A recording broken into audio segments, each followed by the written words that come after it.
E, Dobro večer svima koji su tu sa nama i nadam se da će nas uskoro pridružiti još publike.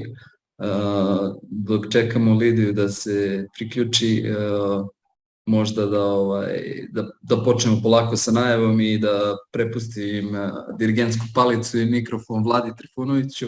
Okupili smo se ispred strukovnog udruženja ASAP za webinar koji je ovog puta edukativan, zabavan, istorijski i da kažem prava poslastica za sve prave ljubitelje avijacije u Srbiji, možda i u regionu, pošto je tema jedan od omiljenih aviona, popularnih, da kažem, istorijskih, ali koji dalje leti, nalazi se na našim aerodromima. Imamo pravog gosta da nam predstavi istoriju aviona Kraguja i pričat će o jednom vrlo jedinstvenom primjerku i šta se sve dešavalo, da ne tupim previše i da ne deljujem, predajem mikrofon Vladimiru Trifunoviću. Hvala Andrija.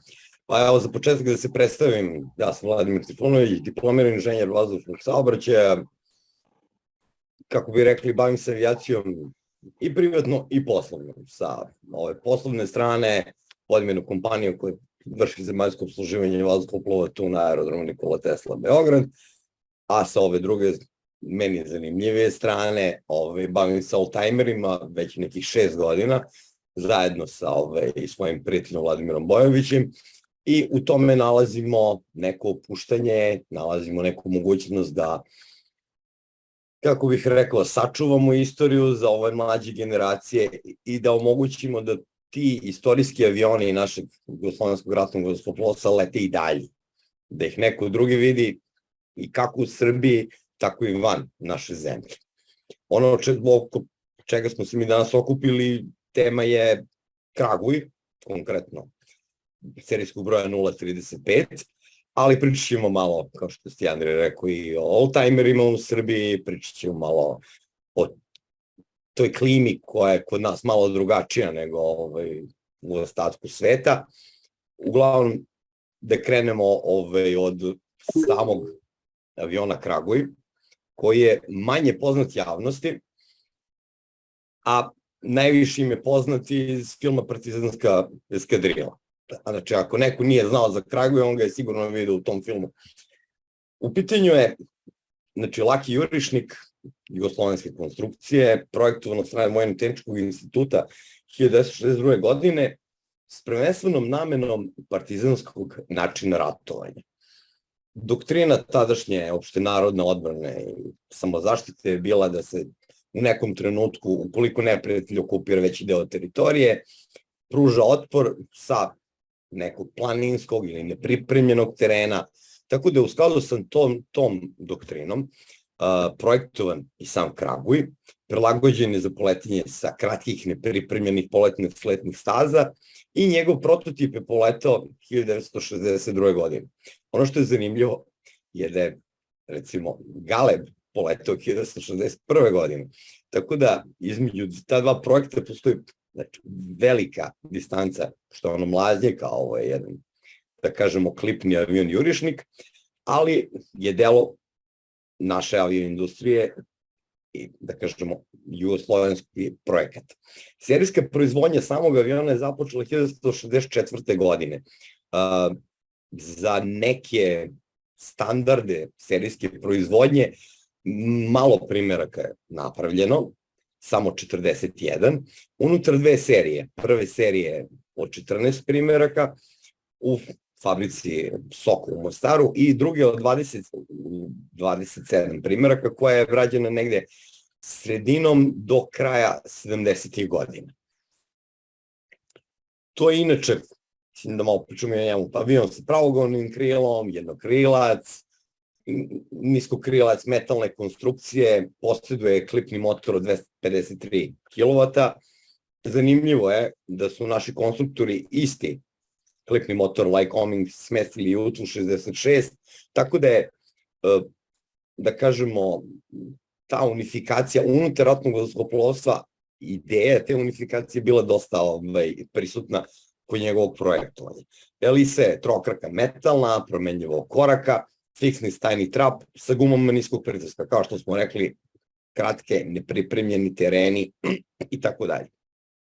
Kao što je jasno, Laki Jurešnik je bio i naoružan. On je imao, zanimljivo, 2 mitraljeza od 7,7 mm sa po 650 metaka. Cijela ideja njegova nije bila da se, kako bih rekao, da posjeduje zrna velikog kalibra, već da ima veći kapacitet same municije, kako bi mogao u toku svog dejstva da uznemirava neprijatelja na više načina. Odnosno, u različitim razmacima i omogućuje unutar veće autonomije. Bile su različite mogućnosti njegovog naoružavanja, 12-ocevni lanseri 57 mm, nevođene rakete, svežnjivi bombi od 8 ili 16 kg, nevođene rakete Hvarno 127 mm i sve je to bilo deo te doktrine opšte narodne odbrane. Ono što je zanimljivo je to da je on korišćen, znači nije nikada bio korišćen unutar jedinice Jugoslovenskog ratnog vazduhoplovstva, već je bio korišćen unutar teritorijalne zaštite i unutar, da kažemo, jedne eskadrile Vazduhoplovne vojne akademije koja se bavila, koja je faktički bila škola rezervnih oficira avijacije, gde su mladi koji su odlazili u vojsku, a koji su imali neki prethodni nalet, se obučavali i leteli na njemu. Najviše je bio zastupljen u 2 republike, znači u Sloveniji na aerodromu u Ljubljani i u Crnoj Gori u Podgorici, tako da su, da kažemo, Slovenci unutar tog vremena teritorijalne odbrane na njemu zaista činili čudo. Nažalost, nijedan primerak tamo nije sačuvan, svi su povučeni početkom 90. godina na našu teritoriju i postoje neke ideje da jedan od primeraka koji nije više u letnom stanju, niti može da se vrati u letnom stanje, ode kod njih. Ovde vidimo sliku iz njegovih dana u Jugoslovenskom ratnom vazduhoplovstvu, serijski broj 112, on predstavlja prvu seriju, isto tako vidimo ga ovde. Znači, on je bio široko korišćen, ali kažem, mali broj primeraka proizvedenih i ljudi jednostavno nisu mnogo znali za njega van tog uskog kruga, ljudi koji su leteli na njemu, koji su ga naravno voleli i onih koji su ga održavali.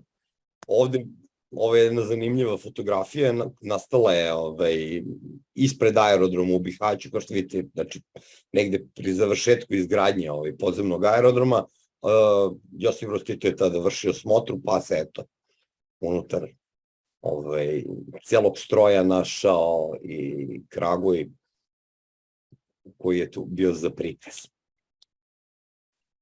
Primerak o kome danas govorimo je bio zaboravljen dugo vremena.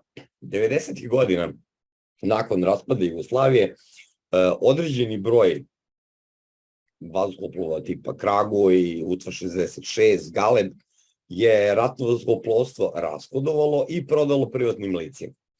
Neki od njih su završili u Engleskoj, neki su završili u Francuskoj i tako dalje, a konkretan primerak je imao svoj put od Lističeg jarka do aerodroma Biggin Hill u Engleskoj, gde je čekao da bude prodat i nakon te neuspešne prodaje se vratio u rasklopljenom stanju. Negde u maju godine, vidite, 2018. godine smo ga sam ga otkrio tamo, unutar hangara i kažem, avion je bio kompletan, bio je rasklopljen i u onom stanju u kojem je izašao iz ratnog vazduhoplovstva. Kabina je bila kompletna, kažem, znači, apsolutno je bio u delovima, pošto je transportovan kontejnerom za Englesku i vraćen i nije imao nikakvu budućnost niti smisla. Sa desne strane vidite vertikalnu površinu koja je došla zajedno s njim nazad iz Engleske. Englezi prilikom prodaje nisu mnogo vodili računa prilikom sklapanja, tako da je vertikalni stabilizator došao od nekog drugog aviona koji je 131, a naš primjerak je 151. Meni je jako bilo zanimljivo da ga nađemo u ovom stanju i odmah sam počeo sa svojim saradnikom da razmišljam na temu šta bi bilo ukoliko bi se ovaj avion vratio u letno stanje. Jer sama ideja galebova koji lete, a koji su bili prisutni unutar aerokluba u kom sam, je bila zanimljiva, ali je bilo, mislim da je bilo potrebno da imamo još nešto, makar klipnu avijaciju i da, eto, kažem, napravimo neki iskorak u tom smeru. I onda smo mi izvršili proveru kompletnosti samog vazduhoplova i tako dalje. I onda smo utvrdili da je izvodljivo da ga vratimo u letno stanje i tog trenutka je avion koji je stajao zaboravljen nekih 23 godine u ambaru ili u šupi, kako smo rekli, dobio svoj smisao. Ovdje vidimo njegovu pločicu, serijski broj aviona 035, on je proizveden 1977. godine i onda sam faktički ceo taj projekat vraćanja u letno stanje i njegovo kompletiranja nazvao projekat 035. I 035 projekat je i započeo. Ovde vidimo avion u sasvim drugoj fazi spremno, ali ajde da prođemo kroz neke faze restauracije koje su bile tu. Kao što vidite, krenuli smo od ovoga, avion je bio rasklopljen, centroplan je bio skinut, 23 godine u ambaru i, kako ja kažem, sam proces restauracije nije zanimljiv, on je dosta dosada nekome koji gleda ovako sa strane, posle kad gleda fotografije i sad, eto, ne vidi nikakvu razliku između, ali ću se truditi da kroz ovih nekoliko značajnijih fotografija napravimo neki presek kako je to rađeno. Unutar sam avion, znači da bi zadovoljio kriterijume naših vazduhoplovnih vlasti, na njemu je urađen 1000-časovni pregled po programu održavanja koji je odobren od strane naših vazduhoplovnih vlasti. I sam projekat je krenuo. Kažem, kompletan gumeno-zaptivni materijal je morao da bude zamenjen. Svi sklopovi su bili rasklopljeni, provereni. Znači, do zadnjeg šrafa smo izvršili proveru aviona. To je, kažem, trajalo 2 godine, dosta dug proces, ali unutar naših mogućnosti. Naravno, ne možete ništa raditi ukoliko nemate ekipu tehničara i inženjera koji poznaju sam avion. Čovjek koga vidite recimo na slici je penzionisani podoficijer Jugoslovenske narodne armije koji nam je dosta pomogao, gospodin Basal, i zajedno sa kolegom koji su radili na tom avionu dok je on letao unutar ratnog vazduhoplovstva. Tako da bez njihovog znanja i njihove pomoći mogu otvoreno da kažem da bi kompletan projekat trajao sigurno 3 puta duže. Ali kažem, ako imate nekoga ko ima iskustvo, ima znanje i ko je nekada radio na tom avionu, unutar svega toga vi možete da napravite rezultat. Naprimjer, kad je poklopac kabine bio menjan, naš aviolimar i to radio sa svojih 80 godina. Znači, to je čovjek koji je radio na njihovoj proizvodnji u Sokom Mostaru i, kažem, njegovo iskustvo je nemerljivo, jer bi nam za tako nešto sa sadašnjim ljudima koji rade te isti posao trebalo mnogo više vremena. Ovdje vidimo sad razne faze, od toga, od uklanjanja instrumentable, provere svih vodova, zatim ovdje se već avion s desne strane nalazi na stajnom trapu koji je proveren i tako dalje. I ovdje vidimo, da kažemo, neku sledeću fazu, gde je već centroplan sastavljen, točkovi su tu i čeka se sledeća faza ugradnje motora. Kao što kažem, proces izgleda dosta ovako dosadan kad posmatrate sa strane, ali kada učestvujete u njemu nije ni malo. Ovde je već sledeća faza u kojoj je ovaj motor vraćen na avion. Vidimo flaps da je spušten, znači izvršene provere svih veza, trup, krilo i tako dalje, elisa, sledeće su motorske probe i posle 2 godine znači vrednog rada zaista tima i moram priznati velikog odricanja od strane svih, smo imali kompletan rezultat. Na sve to bili u 2020. godine, smo uspeli da projekat 035 privedemo kraju i da ga vratimo u letno stanje.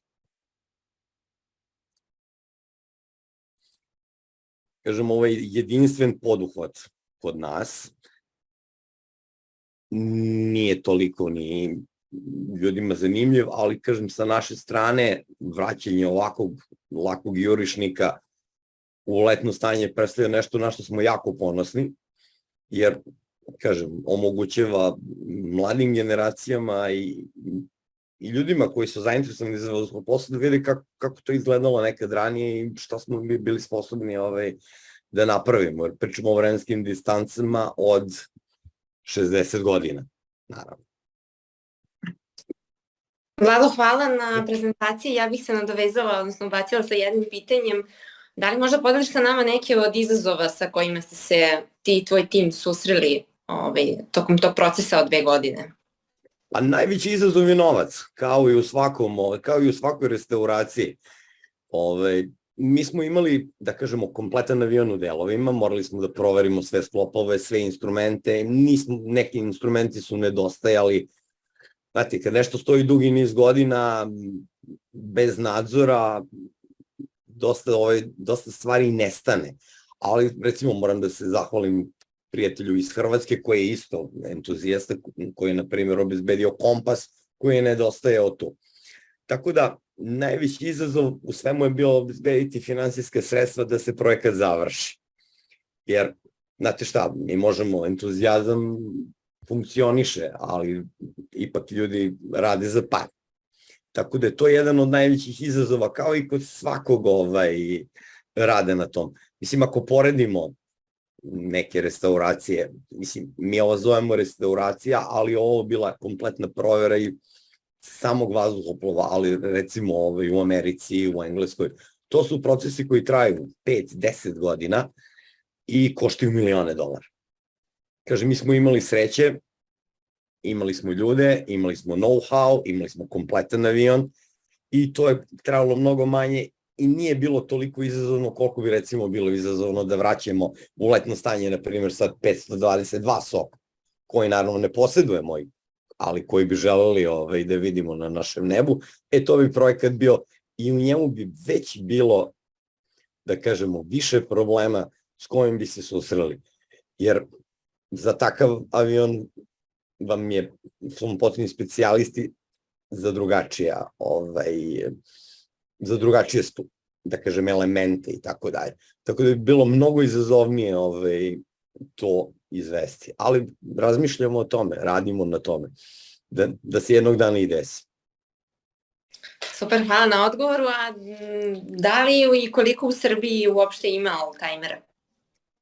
Pa trenutno u Srbiji, prema ovome, što mi možemo da kažemo, ima, da kažemo, nekoliko aviona. Od toga u letnom stanju trenutno samo 3. Još jedan Kraguj koji je u privatnim rukama, jedan G2, još jedan na kome se radi i konkretni primerak 035. Za razliku od, recimo, Slovenije, ako poredimo bivšu Jugoslaviju, mnogo manji broj oldtimera i mnogo manje interesovanje ljudi da se sa tim bave.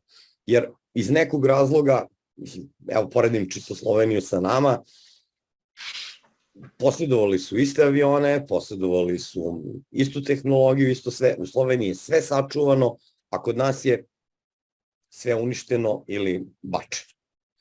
I onda kad vi odete u Postojnu, na primjer, vi možete vidjeti Aero 3, možete vidjeti Kurira, tako neke avione iz nekog drugog vremena, a kod nas apsolutno ne možete da nađete ništa od toga, odnosno možete da nađete devastirane primjerke od kojih je nemoguće sklopiti bilo šta. Tako da kažem, jako je malo oldtimera u Srbiji, mi se trudimo da, eto, napravimo i da vratimo u život još neki.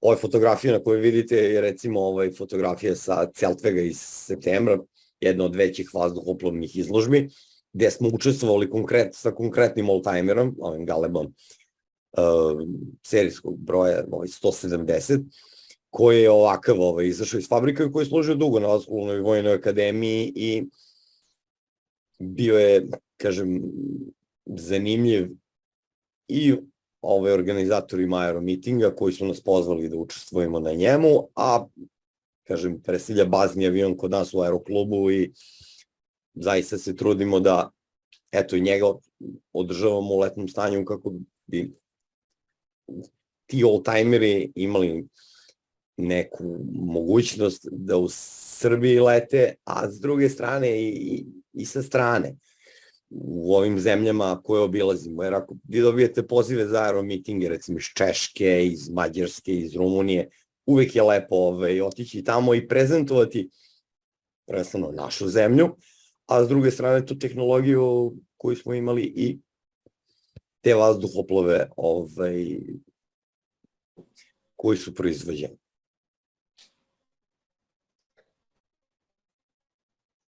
Hvala na odgovoru i komentaru.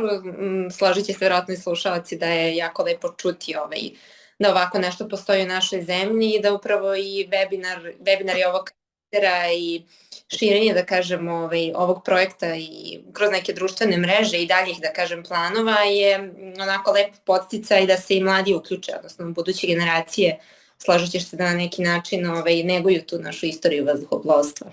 Da, to bi bilo jako lepo, ali najlepše bi od svega bilo da nekako država prepozna sve to, mislim, to je ono na čemu mi radimo dugi niz godina i da jednostavno postoji sluh za želju i za tu neku mogućnost da se nešto uradi u tom smeru. Mislim, daću vam primer Jastreba. Vi iza Muzeja vazduhoplovstva imate minimum 20 komada jednoseda koje tako stoje 20 i više godina i stoje i propadaju. Naravno, nema sluha ni unutar Ministarstva odbrane, nema ni unutar Muzeja vazduhoplovstva da se jedan od tih aviona vrati u letno stanje, tako da oni, kažem, propadaju, a umeđu vremenu s naše strane fondovi nisu toliko bogati da mi možemo sada kupujemo tako neke letelice, pa da kažemo, evo, sad ćemo mi da kupimo 2 komada da bi jedan vratili u letno stanje. Tako da, mislim, dokle god to ne bude prepoznato od strane države, mislim da će ovo biti više ovako kao neki privatni projekti ograničenog tipa, isključivo ograničenog tipa. Na primjer, iza Muzeja vazduhoplovstva imate i kompletan Sabre F-86E verzije. Mislim, ja sam siguran da bi on mogao da bude vraćen u letno stanje. Naravno, sa kojim sredstvima i u kom vremenskom periodu, to je sad pitanje. Ali ako bi bilo volje države, muzeja, volontera, pojedinaca i tako dalje, mislim da bi se to izvelo. Tako da za sve postoji mogućnost, samo kažem, neko mora da prepozna to i da onda krene u tom pravcu. A mi se na sve načine trudimo i preko društvenih mreža i gostovanjem i na televiziji i tako dalje i prezentovanjem u inostranstvu da se to vidi i da neko shvati da je to bitno. Za sada nismo uspeli da nas sistem prepozna, ali radimo na tome i trudimo se. Jer, evo daću vam jedan podatak. Unutar 2 dana boravka u Celtvegu, Galeb je nastupao u udarnom terminu, znači oko 12 sati kada je aeromiting popunjen posetiocima do maksimuma, prema rečima organizatora, 300.000 ljudi. 300.000 ljudi znači videlo to, 300.000 ljudi uživalo u njegovom letu, mislim da je to sasvim dobra reklama da se uradi nešto sa tim. Evo sad ću ja sa vama podeliti nekoliko sekundi tog programa, da vidite kako je to izgledalo. pa ćemo neku reč da kažemo i sledeće godini.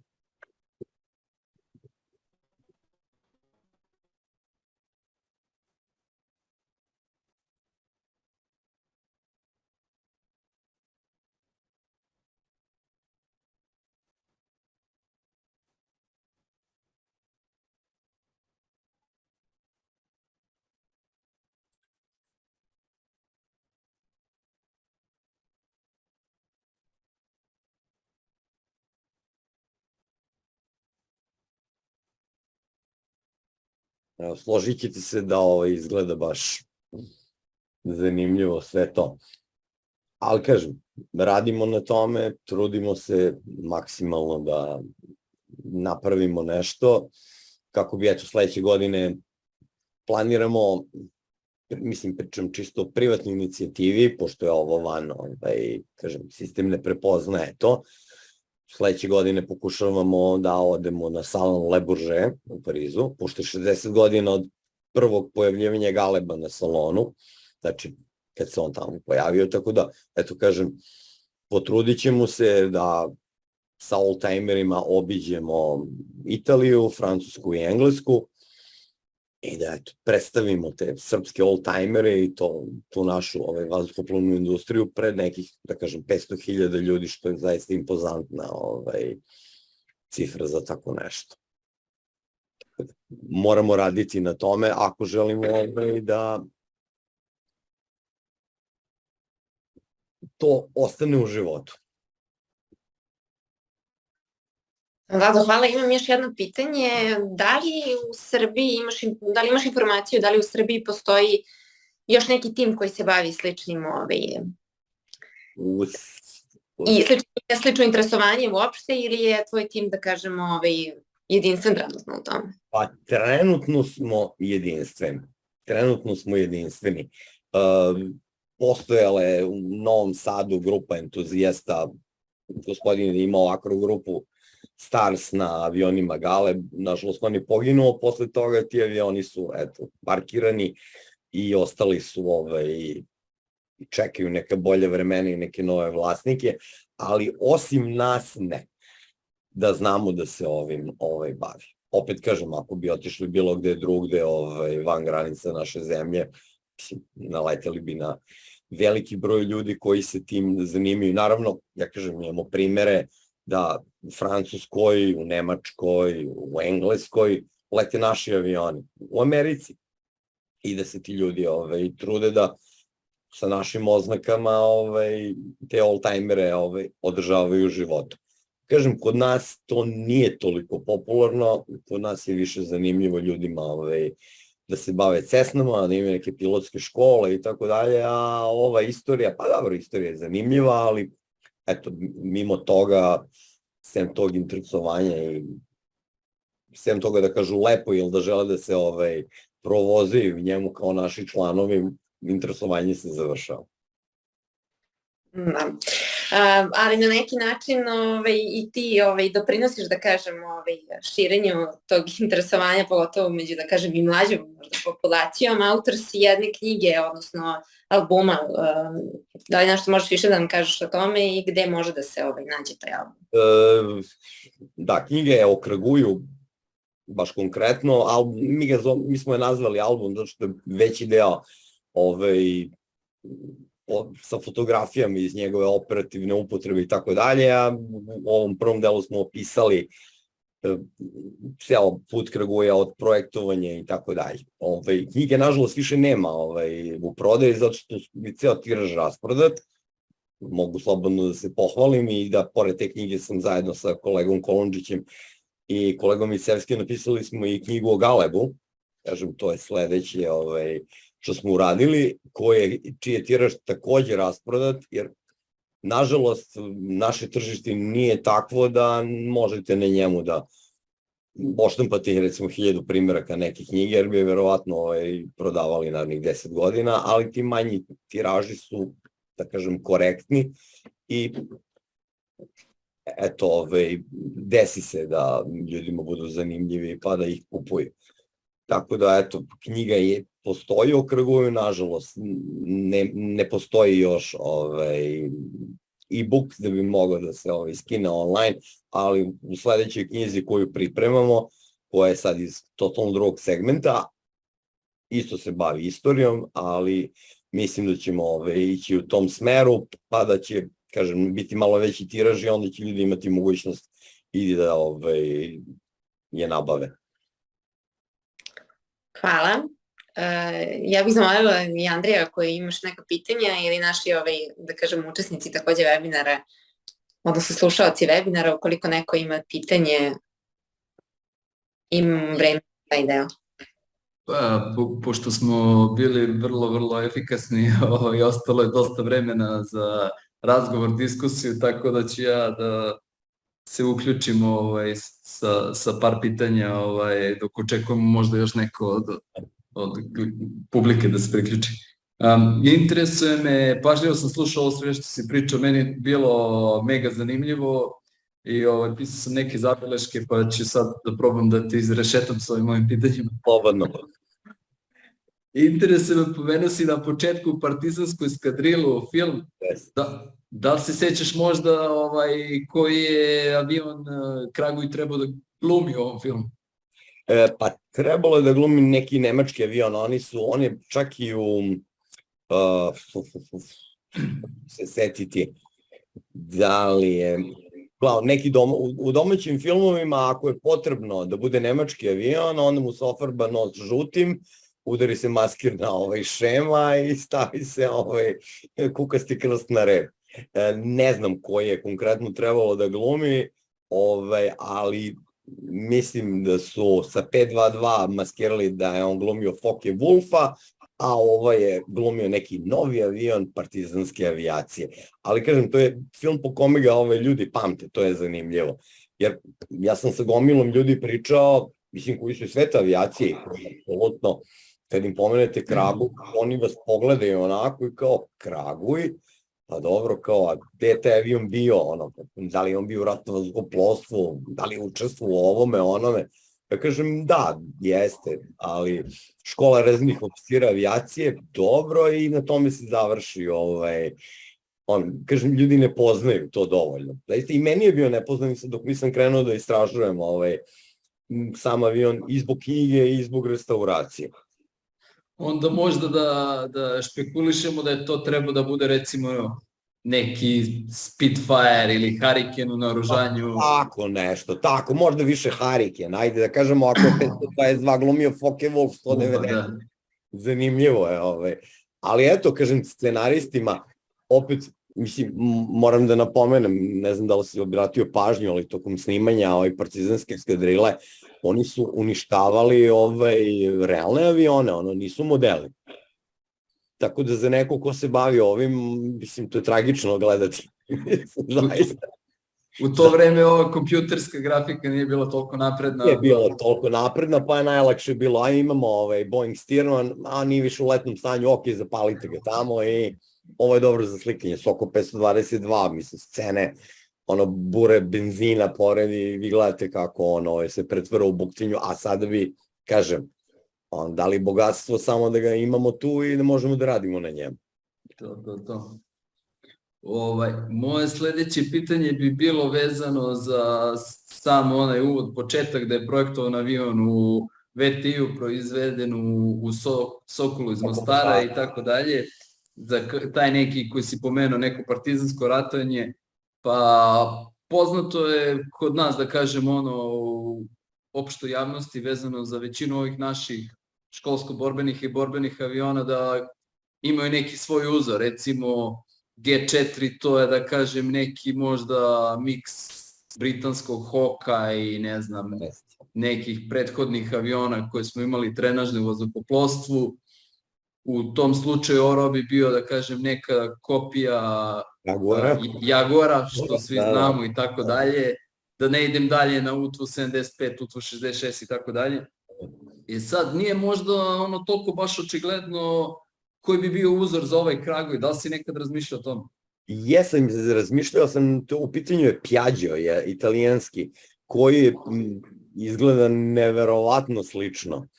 Mislim da su oni, ako, da kažem, Nisu ga iskopirali u potpunosti, ali nekako konfiguraciju samu, taj niskokrilac, oblik kabine, položaje, mislim da su ga maksimalno iskoristili kao nekog idejnog tvorca za to.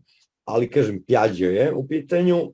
Sad, naravno, da, mi nemamo sad, kažem, potvrdu da je to bilo ili nije bilo, ali mi možemo ovako da naslutimo na osnovu ovako izgleda i ako uporedimo same avione, vidimo da postoji dosta velika sličnost. Mislim, isto ko što oni ljudi kažu, da, Galeb je kopija T-33, nije. Znači, postoji sličnost, ali uopšte u pitanju totalno drugačiji avion. Mislim, to nije ta konstrukcija.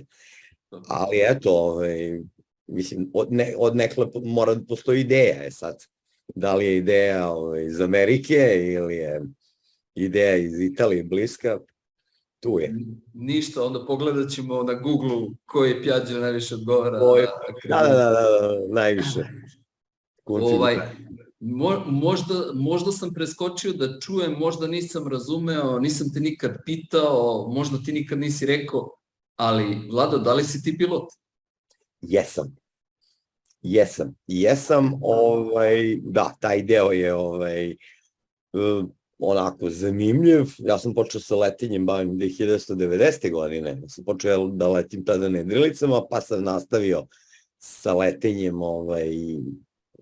tih, da kažem, godina sankcije i onda sam imao jednu dužu pauzu i sad, pošto sin počeo se bavi letenjem, sad sam se ja vratio u te vode, pa sad se ponovo vraćam u trenažu. Reci mi si... Aha, kaži, reci.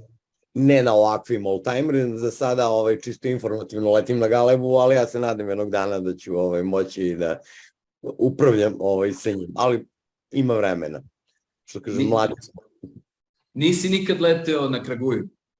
Na Kraguju ne. Aha, edi. Treba više iskustva za njega, ozbiljan je, zahtevan je, i baš je zahtevan sa te strane, znači potrebna preobuka za repni točak, zaista za tako nešto treba ozbiljnog iskustva, iako, kažem, mi smo pokušali unutar kluba, pre nego što sam ja došao tu, da se jedan modifikuju dvoseda, pa bi onda bilo zanimljivo leteti tako. Ali eto, kažem, taj projekat nije odmakao mnogo dalje od te želje. Došlo je do neke modifikacije i tako dalje. Modifikacije radovi su odobreni, ali, kažem, nedostatak sredstava je sprečio tu ideju. Ali eto, kažem, jednog dana, zato je tu i avion. Moramo se spremati da letimo na njemu.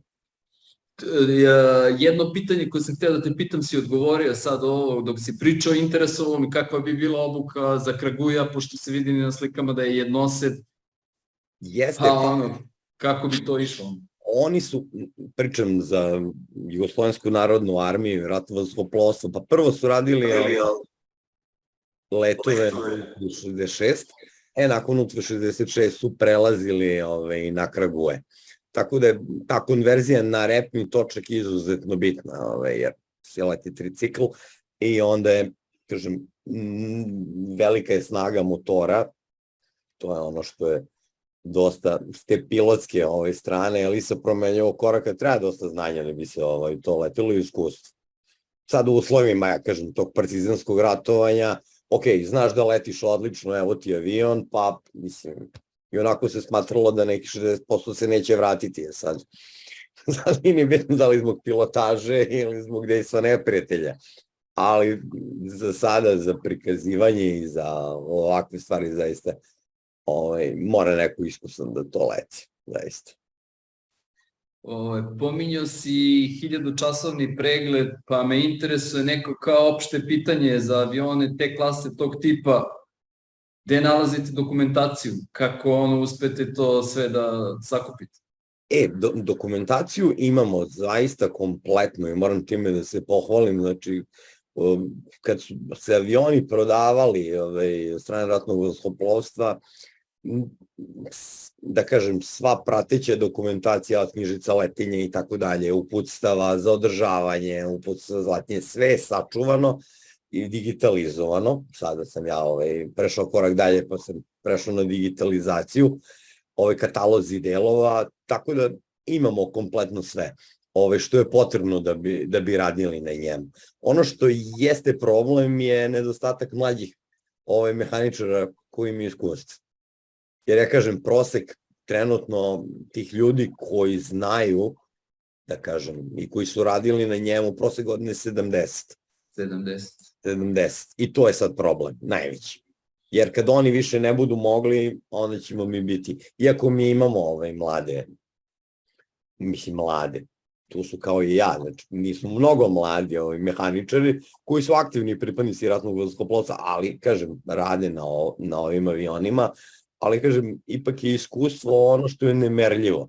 Jer evo, mislim, uzet ću primer montaža ovih lula, to je tačnije prigušivača auspuha na motoru. Ja mislim da čovjek koji je to konstruisao zaista to nikada nije radio, jer da je radio, on bi verovatno to konstruisao mnogo lakše. I sada vi ako nemate nekoga ko će vam objasniti kako da provučete ruku i kako da držite maticu, vi možete da izgubite ceo dan. Ja sam izgubio nekih 4-5 sati pokušavajući jednu maticu da zavim, jer je, kažem, nemoguće. A, kažem, onda ako imate već nekoga ko zna kako se to radi i ko je to radio kad je bio u aktivi, onda vam je to mnogo lakše. I to je, kažem, to znanje je nemerljivo. Makar da vam da savjet. To je, eto. Što se kaže iz filma Nacionalna klasa, meni su rekli da to može da se nabuđi. Može da se nabuđi, taj koji ti je rekao, tako da sam ja imao dosta muke sa tim. Mislim, kažem, oko nekih sklopova. Mislim, ja zaista sam zainteresovan bio za svaki segment rada. Ne mogu da kažem da sam, pustio da oni nešto radi. Uvijek sam bio tu, a me to zanimalo. Ali, kažem, kad vidite da to da je to već neko radio 15 ili 20 puta pre toga, ako ne i 50 puta, vi vidite da to mnogo lakše ide. Naravno. Koji je bio od tih svih radova koji ste radili tebi koji je ostao nešto kao najteži, šta vam je bilo nešto najteže da uradite? Pa, najteže konkretno vraćanje krila. Vraćanje krila, da. Mislim, ne zato što je to kompleksno kao, kako bih rekao, znači po uputstvu, tačnije uputu za vazduhoplov, to je vrlo jednostavno, ali uput za vazduhoplov uzima u obzir neka druga vremena i neke druge ljude. I ako vam ja kažem da je potrebno prema uputu neka 3 čoveka ili 4 čoveka da se vrati krilo na avion, bez nekih dodatnih podupirača, onda vam je sve jasno. Da jedan čovjek stoji na terminizonu, drži krilo, dvojica drže sa bočne strane i jedan postavlja bolcnove. Naravno, u teoriji to jako lako zvuči, međutim u praksi krilo je teško i nije baš tako lako izvodljivo. Tako da je to jedno od ovako problematičnih stvari, fizički problematičnih, naravno. Ukoliko je dobra priprema, kažem, sve je lako izvodljivo i ukoliko neko to zna, ali ukoliko čitate manual iz vremena JNA, onda imate problem i morate dodati radnu snagu na to, makar 50%. To je sigurno. Meni ovako sa strane neke konstrukcije, proizvodnje, projektovanje i tako dalje, meni bi delovalo logično da je zazor između tih bolcnova i okova vrlo, vrlo mali. Jeste vrlo, vrlo mali, da, a naše ruke se tresu kad se težina drži, tako da je to komplikovano jako. Ali dobro, kažem, to je trajalo, jedan dan smo preživeli i uspeli smo. Ali, kažem, ako gledamo neke, evo ja uvijek pravim poređenje jednog edukativnog filma koji je sniman u JNA, gde je čovek brdski top M48, ja sigurno znam da taj lafet na njemu ima nekih 80 i nešto kilograma i vi na filmu koji objašnjava kako se to radi, vidite čovjeka koji uzima to sa 2 ruke, stavlja na konja i konj kreće dalje i onda mi meni bilo apsolutno jasno o čemu pričamo, mislim. I sad to video već I onda ako vam oni kažu da vam trebaju 3 čoveka i četvrti da to postavlja, ne trebaju vam. Sigurno vam treba više ljudi, jer to tako ne može. Možda su ti ljudi drugi tad bili mnogo drugačiji, ne znam. Ali kažem, onako, malo je problem. Od tada su onemoćale ruke kao iz Onemoćale ruke, pa to. Pominjao si dosta da je jedan od glavnih da kažem ograničenja i ograničavajućih faktora da su bile financije, novac i tako dalje, što me dovelo do sledećeg razmišljanja i pitanja šta bi bilo potrebno da se jedan oldtimer ovog tipa drži u plovidbenom stanju, koje su to sve operacije, zahvati na motoru, avionu, da svake godine ga držite u registru? Pa da kažemo da to je godišnji pregled i tako dalje. Mislim, sve zajedno, ajmo finansijski da gledamo s osiguranjem, za Galeba je to sa nekim, ajde da kažemo, bez povećane osiguranje 6 do 7 hiljada eura. Znači, da ništa ne radite, da on ne leti uopšte. Znači, samo da se pregleda, da bude plovidben i da ima osiguranje. A što se tiče krugove, cifra je mnogo manja, mislim da je to oko 3000, da kažemo, mnogo je manje, ali opet na sve to treba dodati i godišnji pregled, pa ukoliko je potrebno se radi neki dodatni pregled na motoru, tipa boroskopija cilindara i tako dalje. Tako da to sve uvećava tu cenu stajanja, da kažem. Da, cenu stajanja. Da, avion je najbolji kad leti, kao i svuda, i najlakše je sa njim. Međutim, sami ti troškovi, mislim, ja uvek pravim poređenje i kažem ljudima, znate, ovo nije Cessna, da dođete i da šutnete točak i vidite da li je s polja sve ok i krenete da letite. Ne, vamo treba mehaničar, ako ne jedan, sigurno 2 mehaničara, da pripreme avion i da provere sve da bi to funkcionisalo. Jer, kažem, nisu iste stvari. Druga stvar, ovaj avion je star, da kažemo, 40 godina, 40 i više godina. Vi uvek možete da očekujete da ćete imati neki tehnički problem. Ali uvek. Uvek ima nešto. Uvek ima nešto. Tako da, kažem, bez 2 mehaničara, letački dan, to nije letački dan. Prosto je neverovatno, ali je tako. I onda, mislim, videli ste u Celtwegu deo tima, imate 2 inženjera i imate 2 mehaničara od svog broja ljudi. Tako da bi to sve funkcionisalo, pripreme su vrlo bitne. Potrebna je vrlo moćna i jaka ekipa za podršku. Da, i da ljudi znaju šta rade, mislim, jer ako ljudi ne znaju, onda, mislim, možete, mi smo imali skoro neku, kažem, malo curenje goriva na nekom vodu oko motora. Pa vi morate da izvijete motor da bi došli do vode. To je problem. Onda kad vi vadite motor, to je već druga stvar. Mislim, konstrukcije su takve da nisu predviđale te lake radove. U to vreme nisu možda zahtevi bili toliko vezani za održavanje ili nije se razmišljalo o toj konstrukciji za održavanje, lakom pristupu, šta je recimo na putničkom avionu linijsko održavanje, neki ekvivalent toga da imaju neke stvari koje treba svaki put da se pogledaju i tako dalje. Naravno, ovde vi kad gledate te stvari koje svaki put moraju se pogledaju, morate potvorati 20 i nešto otvora, pa sad idete redom. I onda vidite da kaplje negde i onda shvatate da vod je tu negde, ali do vode se ne može prići. Tako da, kažem, ta priča o oldtimerima je dosta zanimljiva i lepa, ali traži stvarno posvećenost tome i ozbiljen rad. Kažem, ne može se porediti sa Cessnom nekom i koji šutnite u točak i kažete, ovo je super, sve, imamo goriva, spreman avion i idemo. Ne, ovde mora da se radi ozbiljno. Ozbiljan rad. Rekao si koji je trošak godišnje održavanja. Interesuje me da li postoji u svetu ili možda manje kod nas ili više kod nas neki način da se deo tih troškova povrati nas kroz neke aeromitinge, aeroshow, izložbe, iznajmljivanja, ne znam ni ja. Da li si razmišljao o tome? Sigurno jesi. Pa jesmo razmišljali. Kažem, evo, na primjer, daću vam primjer Celtvega. Organizator je platio dolazak, platio je smeštaj nama, svim iz tima i tako dalje, platio je gorivo.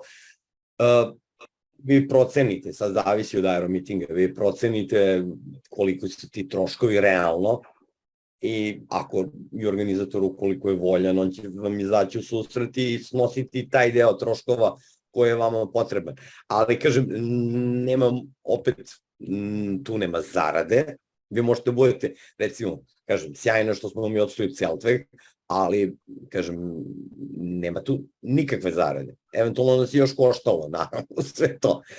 Ali, eto, srećni smo da i toliko možemo da dobijemo od organizatora, da možemo da dođemo, da imamo kvalitetni smeštaj i ishranu par dana i da, eto, te stvari se podmire.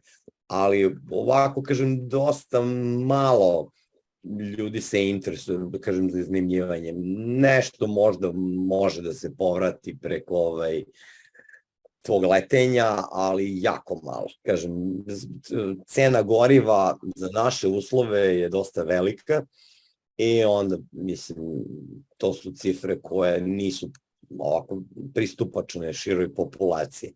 Zaista, mislim, to, ako vi poredite, recimo, let koji bi on uradio, recimo, da dođe neko ovako sa strane, kaže ja bih želeo da letim, on ne može da leti ukoliko nije član aerokluba, ajde, ukoliko su učlani, on bi, recimo, u Češkoj platio nekoliko hiljada eura za 15 minuta.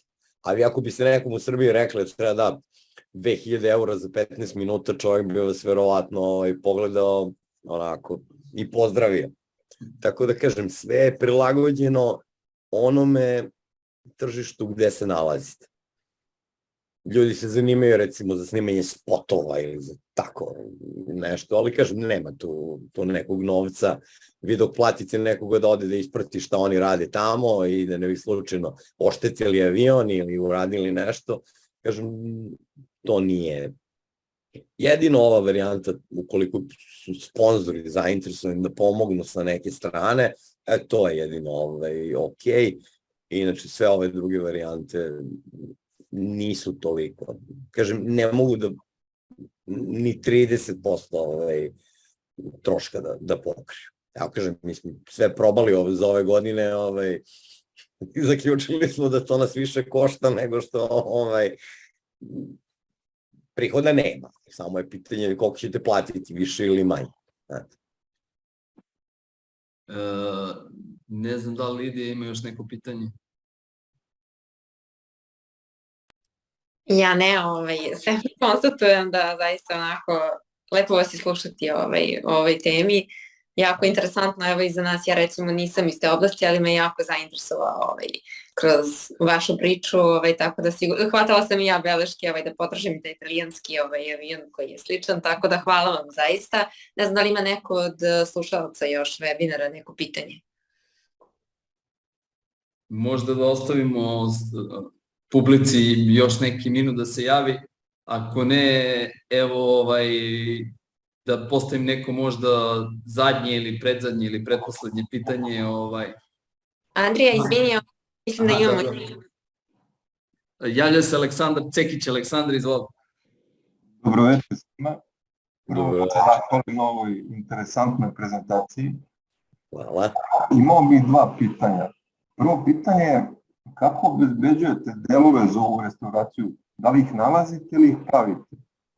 To je prvo pitanje, a drugo pitanje, izvinjavam se ako sam propustio u prezentaciji, koliko je proizvedeno ovih aviona, tipa Kraguj, pošto ja sam 90-ih boravio na tim sportskim aerodromima i mislim da sam video samo jedan u Drapšinu, ako se ne varam. Tako da imam utisak da ih je proizvedeno malo. Evo ovako, hvala na pitanjima. Prvo ću vam odgovoriti za broj proizvedenih. Ukupno je proizveden 41 avion u 2 serije. Tako da ima ih jako malo. U Drapšinu je jedan primjerak, on je sad otišao za Vršac, koliko mi se čini tamo će biti deo te postavke vazduhoplovne te akademije njihove.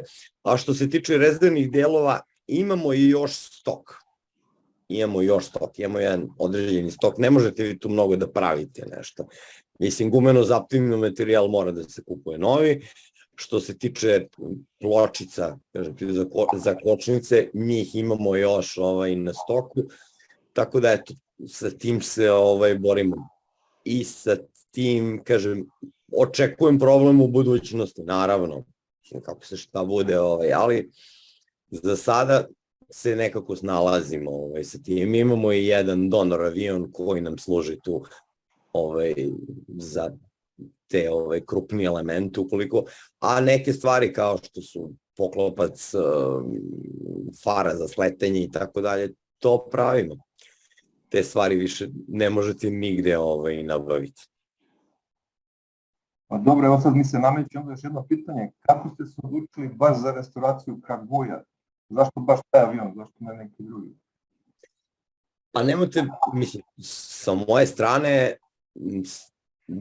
izbor je bio vrlo jednostavan, zato što je avion bio kompletan, zato što je trebalo da njemu, kažem, najmanje raditi, najmanje. A i realno nije bilo druge neke mogućnosti da se uradi. Bili su neki 522 koji nisu ni približno, ne mogu da kažem kompletni, nego nisu u približnom stanju da bi moglo da se radi nešto sa njim. Zato sam se opredelio za Kaguya. Jer ono što je mene konkretno zanimali su me Kurir, zanimali su me Aerod 3, koja je naravno drvene konstrukcije, te avione koje kod nas vi ne možete da nađete. Mislim, ima ih u muzeju, ali muzej nije voljen da bilo šta ustupa da bi neko to restaurirao, tako da, eto, kažem, Kaguya je tu iskočio, mi smo bili bez klipnog aviona unutar aerokluba i onda smo tako odlučili i ja sam se najviše naginjao o tome da se baš radi na njemu. Između Utve 66 i Kaguya, mislim da je Kaguya uvijek bolje rešenje. Iako je Utva 4-osvet, pa onda možete nekog i da možete i vi da se provozate u njemu, ali ipak jurišnik i jurišnik. Jasno. Dobro, hvala vam na odgovorima. Molim.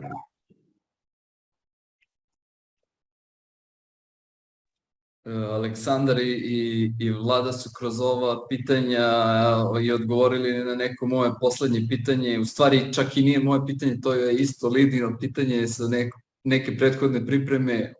Odakle ideja za ceo ovaj projekat? Pa ako mogu da sumiram, razmišljao si već o tome kako da uradiš nešto slično i onda si naišao na taj avion i od tada je sve.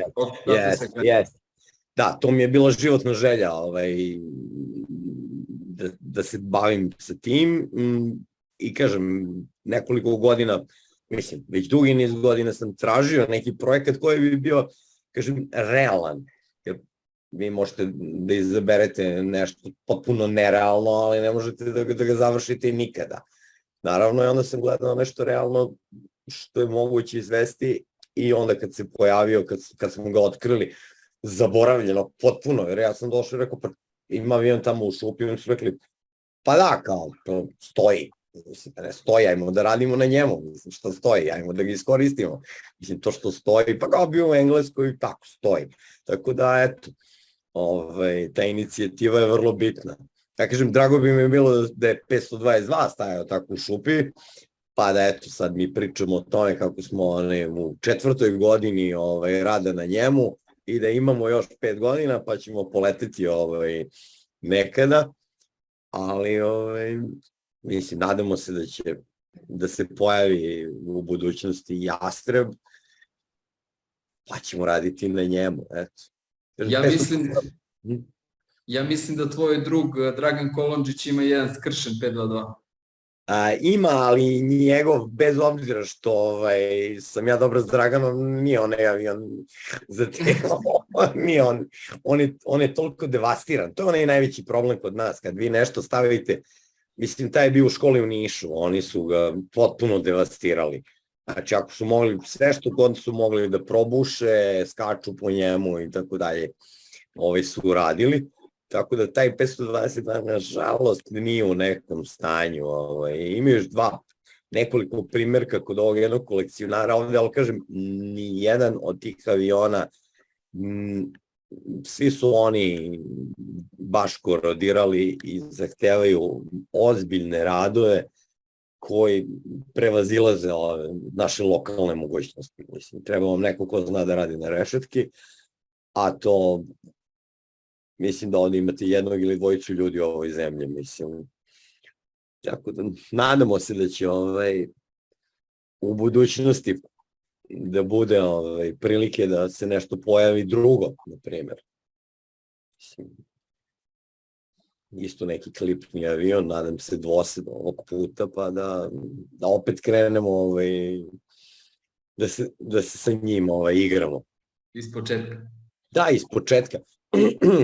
Baš poznajem jednog čoveka u Nemačkoj koji je kupio, mislim, sad je priča, čovjek je kapetan u Korean Airlines, inače je Nemac, a slučajno smo se upoznali zato što video je sad na Facebooku ove postove, aviona i tako dalje, on posjeduje Aero 3.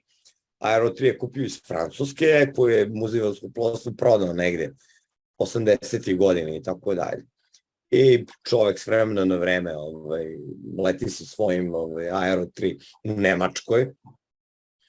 I onda je skoro bila priča oko toga kako bi ga on prodao i tako dalje. I ja kažem, pa sve to super, pa kada imate malih radova, to je ipak drvena konstrukcija. Ja kažem, da, to jeste, ti u Nemačkoj i imaš nekoga ko to radi. Ja ne znam u Srbiji jednog čoveka koji bi mogao da takav projekat izvede.